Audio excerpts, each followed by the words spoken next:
할렐루야. 성경에서 11조에 대한 말씀이 레위기, 민수기, 신명기 그리고 말라기서에 나옵니다. 근데 이제 레위기는 주로 성경 본문으로 설교하기가 굉장히 어려운 게 있어서 잘 설교를 안 하니까 사실 11조에 대한 성경 말씀을 보는 본문은 말라기서 3장에 있는 말씀인데, 또 말라기서가 구약의 끝에 있는 성경이다 보니까 여기까지 와서 설교를 하다 보면 굉장히 본문을 많이 진도를 나가야 되는데, 그래서 저희처럼 제가 설교하는 방식을 강해 설교라고 합니다. 강해 설교, 성경 본문에 따라서 이렇게 쭉 그 설교하는 방식을 강해 설교인데, 기존의 대부분 교회에서는 이런 강해 설교가 아닌 주제 설교를 많이 합니다. 그러니까 주제 설교라고 하는 것은, 예를 들어서 우리가 복을 받기 위해서 무엇을 해야 되느냐, 첫 번째로 이렇게 헌금을 열심히 해라, 교회에 봉사를 해라 라고 하게 되면 말라기서의 말씀을 가지고 헌금에 대한 이야기를 하고, 또 에베소서의 말씀을 가지고 사회에 어떤 봉사를 하고, 이렇게 주제별로 본문을 찾아서 하는 설교들이 많습니다. 그런데 이렇게 강해 설교와 주제 설교의 여러 가지 장단점이 있는데, 강해 설교를 하게 되면, 제가 이렇게 강해 설교를 하는 이유는 성경의 본문에서 의미를 벗어나지 않기 위한 제 나름대로 의미가 있습니다. 만약에 주제 설교를 하게 되면 요새 정치와 시국이 불안하니까 위의 권력에, 통치 권력에 복종하시오, 이런 설교를 하기가 쉽잖아요. 그러니까 그 설교자의 의도가 약간 내 뜻대로 들어갈 가능성이 굉장히 많습니다. 그런데 성경 본문의 순서에 의해서 설교를 하는 강해 설교를 하게 되면 그런 사회적인 변화와 현상에 집중하기보다는 오늘 주어진 본문에 따라서 말씀을 하게 되기 때문에 성경 말씀 중심으로 할 수가 있고, 또 좋은 점은 성경 말씀대로 쭉 이어져서 설교를 하게 되면 성경 공부를 따로 특별히 하지 않으셔도 성경 전체의 흐름을 이해할 수가 있습니다.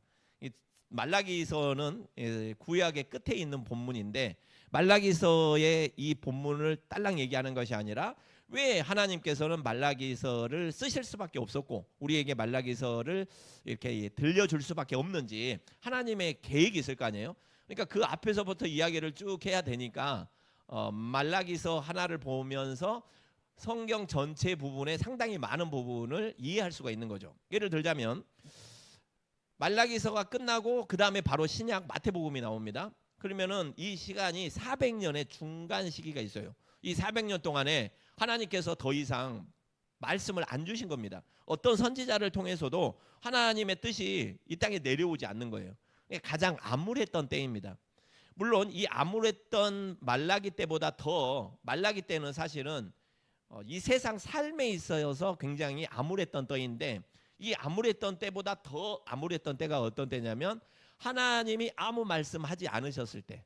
우리가 여러 가지 고난과 어려움이 있을 수가 있죠.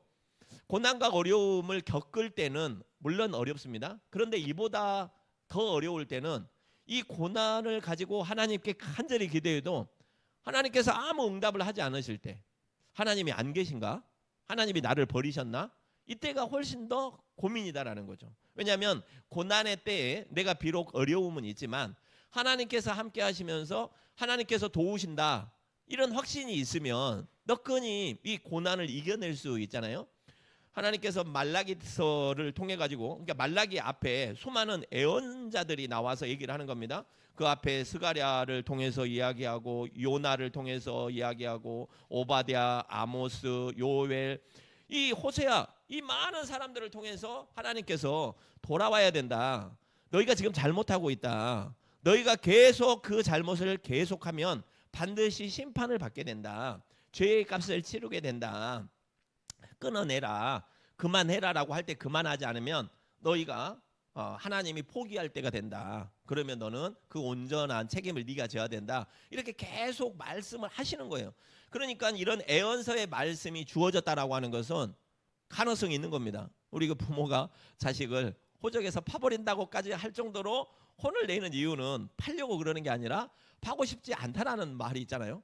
그런데 만약에 호적에서 파버렸어, 그러면 이제 너는 내 아들 아니고 너는 내 자식 아니다. 나는 너를 이제 버렸다. 이런 거잖아요. 그러니까 파버린다라고 말할 때 돌아오라고 말할 때가 기회가 있을 때다라는 것입니다. 그런데 말라기서를 끝으로 더 이상 말씀을 하지 않으십니다. 그러면 이때는 어느 때이냐? 이스라엘이 BC 586년경에 완전히 멸망합니다. 바벨론이라고 하는 나라에 의해서 멸망을 해요. 그런데 이 바벨론이라고 하는 나라가 메데 바사 그 이후에 이루어지는 페르시아, 지금 이란과 이라크 지역을 다스렸던 페르시아라고 하는 나라가 이 바벨론을 또 멸망을 시킵니다.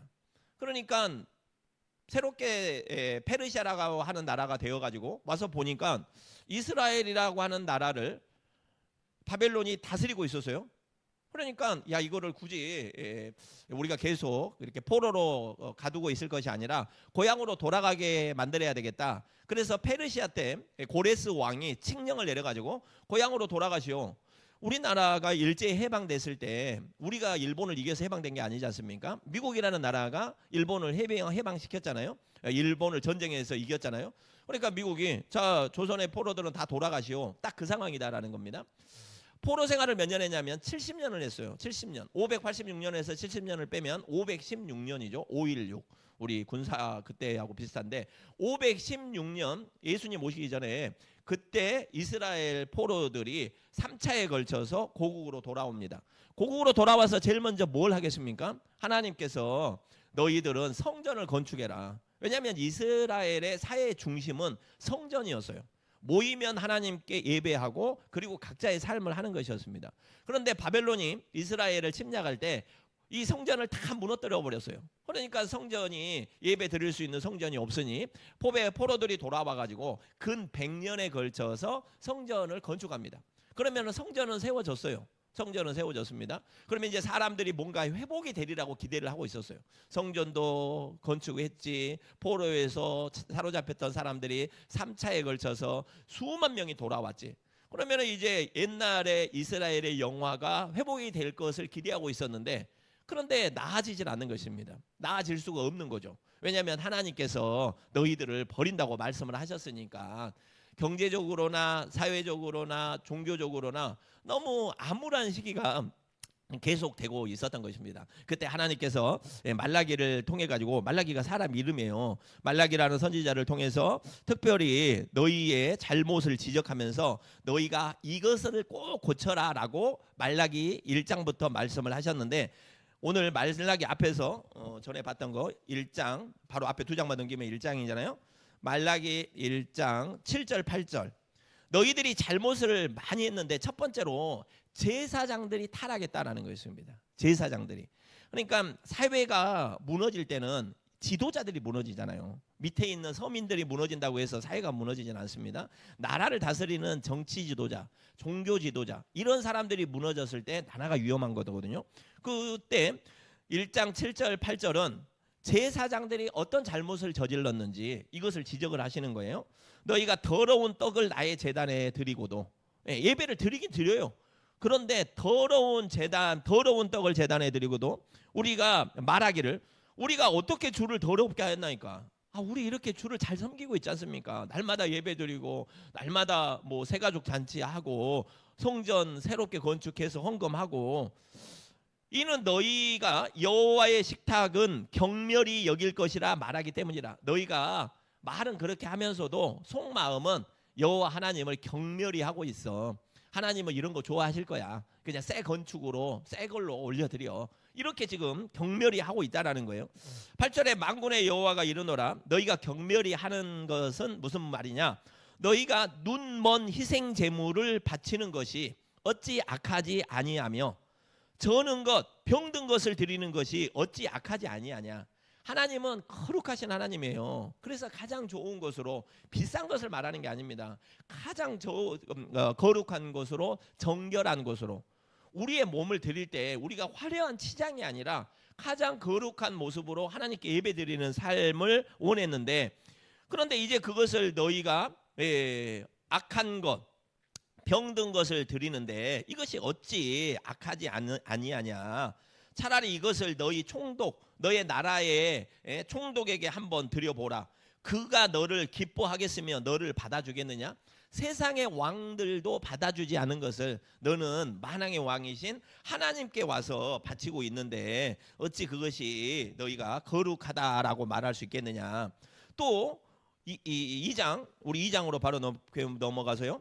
2장 7절 8절에 우리가 지난주에 참 너희의 얼굴에 똥을 바르고 싶다라고 했던 본문 2장 7절 8절에 2장에서는 그런 얘기 있었는데, 제사장의 입술은 지식을 지켜야 하겠고 사람들은 그의 입에서 율법을 구하게 되어야 할 것이니 제사장은 만군의 여호와의 사자가 됨이거늘.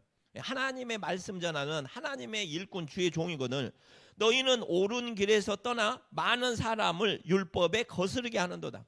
오히려 제사장이 본이 되어 가지고 하나님의 백성들이 잘 거룩하게 살도록 해야 되는데, 본을 보이는 것이 아니라 세상에서 가장 욕을 먹는 그 앞에 서 있으니, 그러니 얼마나 하나님이 화가 나셨겠습니까? 지금 너희가 그런 죄를 지고 있다라는 거예요. 그 뒤에 2장 14절 15절도 볼게요. 2장 14절 15절. 자, 이게 보편화가 되니까 사회의 문제는 어떻게 되느냐. 사람들이 그걸, 제사장들을 보고 본받은 게 뭐냐면 2장 14절 15절에 너희는 이르기를 어찌 됨이니까 하는도다. 이는 너와 네가 어려서 맞이한 아내 사이에 여호와께서 증인이 되시기 때문이라.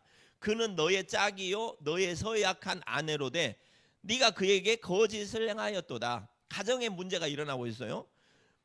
그에게는 영이 충만하였으나 오직 하나를 만들지 아니하셨느냐. 저 뭐예요? 둘이 한 몸 되게 가정을 만들었다라는 거예요. 그런데 이 당시에는 이는 경건한 자손을 얻고자 하심이라. 그러므로 내 심령을 삼가 지켜 어려서 맞이한 아내에게 거짓을 행하지 말라. 이스라엘의 하나님 여호와가 이르노니 나는 이혼하는 것과 옷으로 학대를 가리는 자를 미워하노라. 이 당시에는 포로로 사로잡혀갔다 돌아온 많은 사람들이 이방 사람들과 결혼을 했을 거 아니에요. 근데 이방의 문화는 서로 일부 다처제, 결혼을 여러 사람하고 하는 그런 제도가 그 주변 나라에는 많았습니다. 그러니까 바벨론 가서 그걸 배워와 가지고 이스라엘의 백성들이 하나님께서 분명히 너의 아내와 이혼하지 말고 거룩한 가정을 지키라고 하였는데, 그런데 사회 문제가 될 정도로 이혼이 보편화되고 어렸을 때 결혼했던 20대 때 결혼했던 그 아내를 버리고 새 장가를 들고 둘이 한 몸이 되라고 했는데 셋이 한 몸이 되고, 이렇게 첩을 거느리면 셋이 한 몸이 되는 거 아닙니까? 그런 일을 지금 너희가 하고 있다라는 거예요. 가정을 버리는 문제. 그러면서 또 2장 17절에 2장 17절에 너희가 말로 여호와를 괴롭게 하고도 이르기를, 아니 우리가 어떻게 여호와를 괴롭게 하였습니까? 아니 다 사람들이, 세상 사람들이 이렇게 살아가는데 꼭 우리만 그럴 필요 있습니까? 외국에 다 봐보세요. 많이 그러잖아요. 지금도 많은 나라들이. 그게 뭐 문제가 됩니까? 우리가 어떻게 여호와를 괴롭게 하였습니까? 그런데 하나님은 이 이스라엘 백성에게 너희는 세상 사람과 같지 않다. 너희를 구별된 사람으로 삼았으면 세상 사람들이 그러니까 우리도 그러겠다. 이렇게 하면 안 된다는 거잖아요. 그런데 우리가 어떻게 여호와를 괴롭게 하였습니까? 하는도다. 이는 너희가 말하기를 모든 악을 행하는 자는 여호와의 눈에 좋게 보이며, 악을 행하는 자는 여호와의 눈에 좋게 보이며 그에게 기쁨이 된다. 이 말은 무슨 말이냐면, 하나님, 아니 악을 저질러 가지고 지금 당장 천벌받는 사람이 어디 있습니까? 죄를 지고도 떳떳하고 당당하게 부자로 살면서 오히려 헌금 많이 하고 뭐 사회의 지도창이 되면, 그러면 세상에서 인정받지 않습니까? 지금의 세상하고 너무 비슷하잖아요. 그 사람이 뭐 보이스피싱을 해서 사기를 치든 땅을 투기를 해서 돈을 벌어가지고 부자가 되든, 아니 그렇게 해가지고 교회를 하나 건축하거나 또 이렇게 떳떳하게 살면 그런 사람들이 인정받는 세상인데, 우리만 바보같이 그렇게 하나님 원칙 지키면서 살란 말입니까? 정의의 하나님은 도대체 어디 계십니까? 이렇게 하나님에게 따진다라는 거예요. 이 당시에. 그러니까 하나님께서 야 너희가 안 되겠다. 또 3장 5절에 우리가 이제 7절부터 볼 건데, 내가 심판하러 너희에게 임할 것이라. 너희가 점치는 자에게와 간음 많은 자에게와 거짓 맹세하는 자에게와 또 품꾼의 싹에 대하여 억울하게 하며 월급을 안 주더라도 외국 노동자들한테 돈을 안 주더라도 그냥 아무 죄의식이 없는 거예요. 과부와 고아를 압제하며 힘없는 사람 어떻게 압제해서라도 자기는 부자가 돼야 돼요.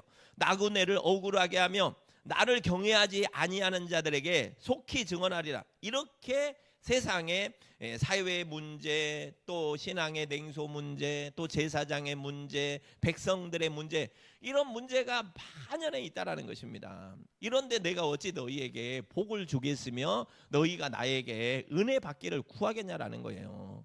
모든 일에는 모든 일이 안 된다라고 하면 원인이 있는 것입니다. 물론 여러 가지 환난과 시험이 있지만은 어떤 일에든지 간에 원인이 있다라는 거예요. 근본적인 문제가 무엇인지를 우리는 생각해 보고 그것을 돌이켜야 문제에서 벗어날 수 있고 해결을 될 수 있는 거 아닙니까? 그러니까 한국의 사회 문제나 이 정치적인 문제를 떠나서 내 개인의 문제, 교회의 문제, 모든 문제는 다른 사람을 탓할 것이 아니라 내가 어디서부터 잘못되었는가. 그러면서 하나님께서 오늘 3장 7절에서 12절에 이 말씀을 하시는 거예요. 기본으로 돌아가라. 기본인데 7절에 만군의 여호와가, 우리 7절 한 번만 읽어볼까요? 시작. 만군의 여호와가 이르노라. 너희의 조상들의 날로부터 너희가 나의 규례를 떠나 지키지 아니하였도다. 그런즉 내게로 돌아오라. 그리하면 나도 너희에게로 돌아가리라 하였더니 너희가 이르기를 우리가 어떻게 하여야 돌아가리까 하는도다. 물어보는 거예요. 하나님 어떻게 해야, 아니 돌아오라고 하시는데 어떻게 돌아가란 말입니까?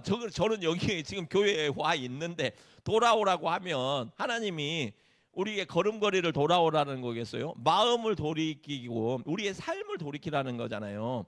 우리가 당연하다고 생각하며 살아왔던 그 삶을 멈추고 하나님이 인도하시는, 하나님께서 말씀하시는 그 삶으로 돌아와야 되잖아요.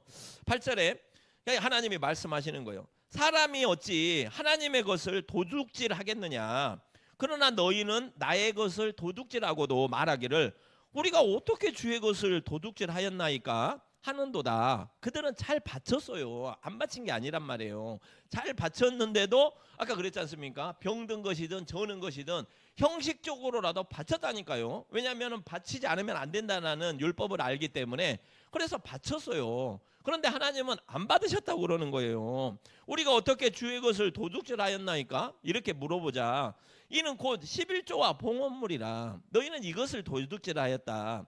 너희 곧 온 나라가 나의 것을 도둑질하였으므로 너희가 저주를 받는다. 너희 이스라엘의 모든 나라가 다 나라가 이 하나님 앞에 도둑질하여 가지고 너희가 저주를 받아서 바벨론의 포로로 사로잡혀 갖고 그 이후로도 1948년까지 2500년에 걸쳐서 이스라엘이라는 나라도 없는 흔적도 없는 그런 나라로 너희가 살아가게 된다라는 것입니다. 그러니까 오늘 이 말씀을 듣고 정신을 차렸다라면 앞으로 2500년 동안에 그런 저주는 없었겠죠. 그리고 그들이 2차 세계대전 때 유태인의 학살과 이런 수많은 고난을 겪는 그런 일을 당하지 않습니까? 10절에 그러면서 해결책을 주세요. 하나님은 이것을 잘못을 지적하는 게 목적이 있는 거 아니에요. 10절에 만군의 여호와가 이르노라. 너희의 온전한 11조를 창고에 들여서 나의 집에 양식이 있게 해라. 너희 집에 양식이 있는 것처럼 그것으로 나를 시험하여 가지고 내가 하늘 문을 열고 너희에게 복을 쌓을 곳이 없도록 하늘 문을 열고 너희 곳간에 복을 쌓을 곳이 없어. 너무 많아. 복을 너무 많이 주셔가지고 복을 쌓을 곳이 없도록 내가 붙는지 안 붙는지 한번 시험해봐라. 정말 그 하나님의 이 두꺼운 성경 말씀 중에서 하나님 나를 시험하라고 하는 본문은 말라기 이 말씀밖에 없습니다. 너희가 나를 못 믿겠다면 나를 한번 시험해봐라. 온전한 마음을 들여서 11절에 그렇게 되면 너희가 어떤 복을 줄 거냐. 만군의 여호와가 이르노라. 내가 너희를 위하여 메뚜기를 금하리라. 메뚜기. 자, 우리가 크게 추워 이제 가을 되면 추수를 하지 않습니까? 농사를 지어요. 그러면은 우리 시골의 어머님도 고추를 지으면 제일 먼저 걱정이 뭐냐면 누가 고추를 따가는 것은 걱정 안 해요. 훔쳐가는 사람은 없습니다. 그런데 벌레들이 와서 고추를 싹 병충해를 들게 하면 그 넓은 밭에 있는 고추를 쓸 데가 없어요. 배추가 마찬가지고 아무리 요새는 농약이 좋아졌다고 하지만 그런 거 아닙니까? 바로 우리의 소확을 훔쳐가는 메뚜기를 금하겠다라는 거예요. 아무리 장사하고 열심히 해도 돈이 온데간데 없어. 뭐가 문제가 있다라는 거예요. 또 너희 토지 소산을 먹여 메뚜기가 없애지 못하게 하며 너희 밭의 포도나무 열매가 기한 전에 떨어지지 않게 하리라. 지금 좀 있으면 가을 태풍 불잖아요. 농사를 잘 지어가지고 사과 또 배 아주 그냥 주렁주렁 열렸어요. 그런데 이것은 아직 기뻐할 때가 아닙니다. 물론 농부는 보고서 너무나 탐스럽게 생겨서 이걸 팔면은 우리 아들 대학도 보내고 뭐 빚도 갚고 그러겠죠. 그런데 어느 날 저녁에 태풍이 몰려와가지고 아침에 가보니까 밭에 싹 떨어져 있어. 그러면은 그 기뻐하던 모습이 열심히 땀 흘려서 여름에 농사졌던 수고가 무슨 소용이 있습니까? 우리가 다 벌어놨어. 그런데 사기 맞아가지고 한순간에 싹 도망가. 싹 잃어버려. 그러면은 그 수고가 무슨 소용이 있냐라는 거예요. 그런데 이것은 언뜻 보기에는 사람이 지혜롭지 못해서 그런 것 같아도 그렇지 않다라는 것입니다. 하나님이 지키시고 보호하시기 때문에 우리의 가정이 보호가 되고 우리의 자녀와 우리의 소산물들이 보호가 된다라는 거예요. 그런데 하나님께서 그 울타리를 거두어 버리신다라는 것입니다. 하나님이 심판하시는 가장 대표적인 방법은 울타리를 거두어 버리는 거예요. 울타리를. 성경 전체에서 울타리를 걷어버리면 지나가던 사람들이 지나가던 동물들이 울타리가 없으니까 들어가서 내 것인 양 가져가 버리는 거예요. 하나님은 지금 울타리를 쳐놓고 있는 거예요. 교회의 울타리를 쳐놓고 우리 가정의 울타리를 쳐놓고 우리 마음의 울타리를 쳐놓는 거예요. 제가 하나님을 믿지 않았을 때는 마음의 울타리가 별로 없었습니다. 그냥 화나면 밖에 나가가지고 무슨 나쁜 짓을 해도 세상 사람들이 다 그러는데 우리 친구들 다 그러는데 이런 마음이 있었다는. 그런데 하나님을 믿으니까 마음의 울타리가 채워집니다. 넘어가지 마라. 여기에는 경계가 있다. 남의 것을 탐내지 마라. 이런 마음의 울타리가 세워진다는. 그런데 하나님을 떠난 사람들에게는 뭐가 거두어진다고요? 울타리가 거두어진다는 것입니다. 마음의 죄악이 용인되고 또 그래서 삶의 죄악들이 용인이 된다라는 거예요. 그런데 하나님께서 너희가 돌아오면 하나님이 약속하신 그 약속을 잘 지키면 메뚜기가 들어오지 못하게 할 것이고 기한 전에 포도나무가 떨어지는 그런 저주가 발생하지 않을 것이다 라는 것입니다. 그래가지고 12절 우리 12절 한번 읽어볼까요? 시작. 너희 땅이 아름다워짐으로 모든 이방인들이 너희를 복되다 하리라. 만군의 여호와의 말이지나. 과거에 우리가 지금은 정말로 교회가 이러진 않는데 예전에는 역시 교회 다니는 사람들은 참 복을 많이 받는 것 같아요. 하는 일이 잘 되는 것 같아요. 사람들이 정직하고 성실하니까 사람들이 이렇게 뭔가 거래를 해도 믿고 신뢰를 하고 어디 가서 교회 다닌다고 하면 그래도 좀 인정을 해줬습니다. 그런데 요새는 그렇습니까? 교회 다닌다고 하면 얼마나 많은 손가락질을 당합니까? 하나님께 이렇게 돌아오면 그런 과거 존경과 영화가 돌아온다라는 거예요. 하나님께서 왜 돌아와야 될 것들이 굉장히 많잖아요. 아까 제사장들의 잘못, 백성들의 죄 여러 가지가 있는데 왜 온전한 11조를 얘기를 하셨을까요? 여러 가지 이유 중에 지금 11조가 하나님이 엄청 필요해서 성전을 건축해야 되고 그래서 말씀하신 게 하신 걸까요? 그렇지 않습니다. 우리가 성경에서 11조에 대한 이야기가 여러 군데 나오는데 제가 몇 군데만 말씀을 하겠습니다. 레위기 27장 30절에 하나님께서 이스라엘 백성에게 레위기면 이제 처음에 이스라엘 백성을 출애굽해 가지고 하나님의 가나안 땅으로 인도할 때 하나님이 모세를 통해서 율법을 주셨는데 그 율법 계명 중에 레위기 27장 30절에 이 말씀이 있는 거예요. 지경의 소산이나 나무의 열매나 그 10분의 1은 여호와의 것이니 여호와께 성물이라. 하나님의 것이다라는 것입니다. 자, 생각해 보세요. 저희가 아무리 농사를 많이 짓고 제가 우리 동원참치 얘기를 많이 하는데 결국에 바다에 가서 고기를 잡아도 그 고기의 주인은 하나님의 것입니다. 땅이 아무리 넓어도 그곳에 우리가 씨앗을 뿌리면 나게 하시고 자라게 하시고 열매 맺게 하시는 분은 하나님입니다. 농부가 열심히 가서 농사를 짓습니다. 그러나 사과나무를 심지 않으면 사가 열리지 않습니다. 거기다가 대나무를 심어놓고 사과 열리기를 기대할 수는 없는 거 아닙니까? 대나무를 심어놓거나 다른 걸 심어놓으면 사과 열매가 맺히지 않고 자라지 않습니다.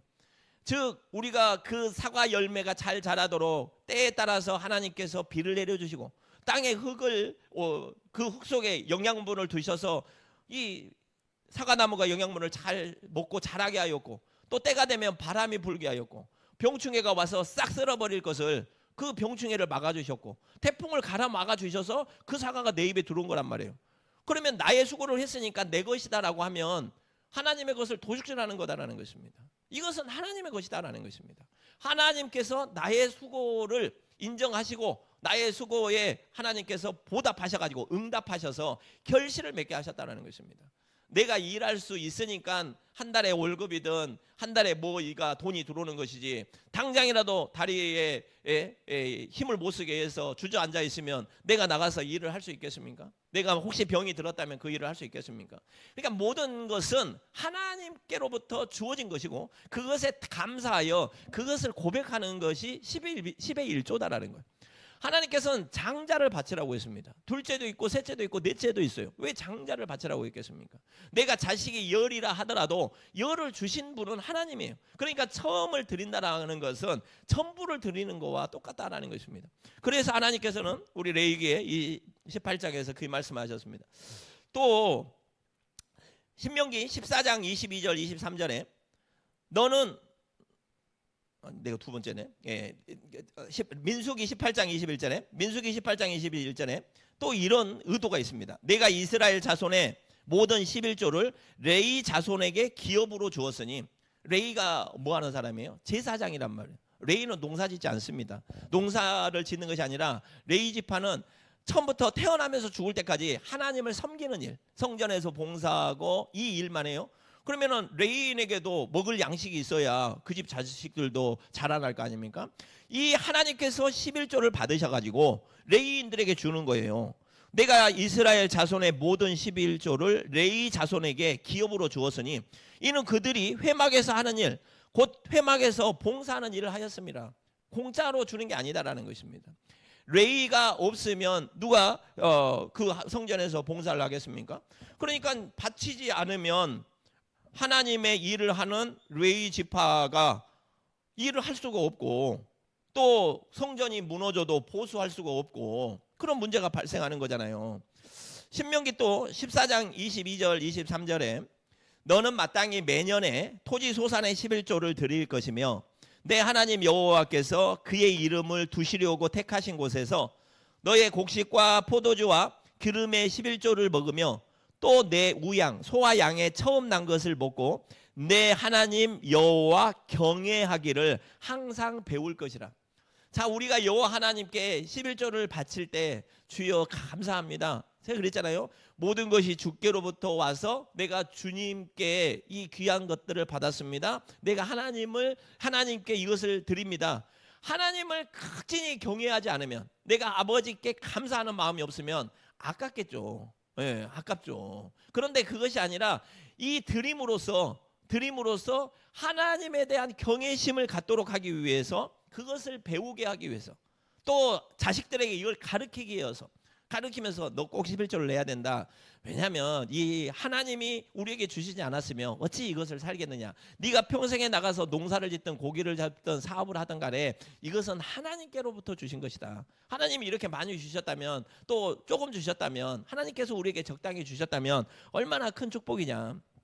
또 신명기 14장 28절에 이게 마지막인데 매 3년 끝에 그 해의 소산의 10분의 1을 다 내어 너의 성읍에 저축해가지고 너희 중에 분깃이나 기업이 없는 레위인, 아까 그랬잖아요. 그 레위인, 또 내 성읍에 거류하는 객, 나그네, 고아, 과부들, 이런 사람들이 와서 먹고 배부르게 하라. 예, 그들은 없는 사람들 아니냐. 그러니까 교회에 하나님이 예물을 바치면 성전을 크게 짓는 거에만 돈을 쓸 것이 아니라 구제와 없는 사람들에게 나눠주고, 또 우리가 뭘 합니까? 해외에 선교를 하고 그럴 때 그들에게 흘려 보내야 된다라는 거예요. 예, 모든 재물은 쌓아놓으면, 우리 그런 말 있잖아요. 돈은 쌓아놓으면 똥이 되지만 흘려 보내면 그것은 생명이 된다고. 바로 이렇게 하나님의 교회에 헌금을 드리고 바친 것을 통해서 이 사회에 빛과 소금의 역할을 하는데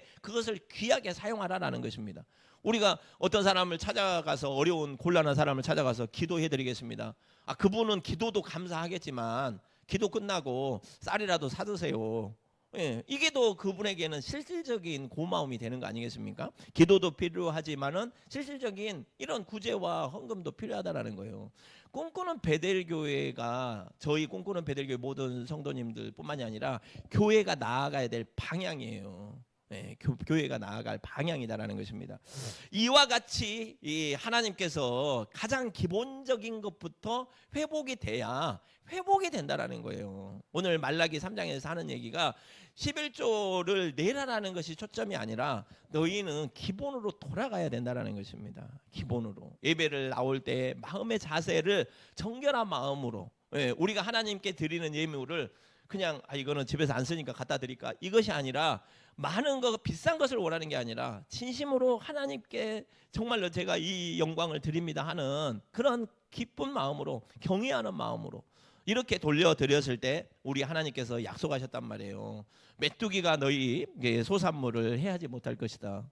기한 전에 포도가 떨어지지 않을 것이다. 너희의 울타리를 튼튼하게 하여서 어떤 세상의 악한 것들이나 들짐승이 들어오지 못하리라. 너의 가정을 축복할 것이며 너의 교회를 축복할 것이다. 하나님께서 우리에게 축복하시겠다고 하신 말씀입니다. 오늘 이 말씀을 잘 마음에 새기셔서 우리 꿈꾸는 베델교회 모든 사랑하는 성도님들이 다 주의 복을 누리시기를 주의 이름으로 축원합니다.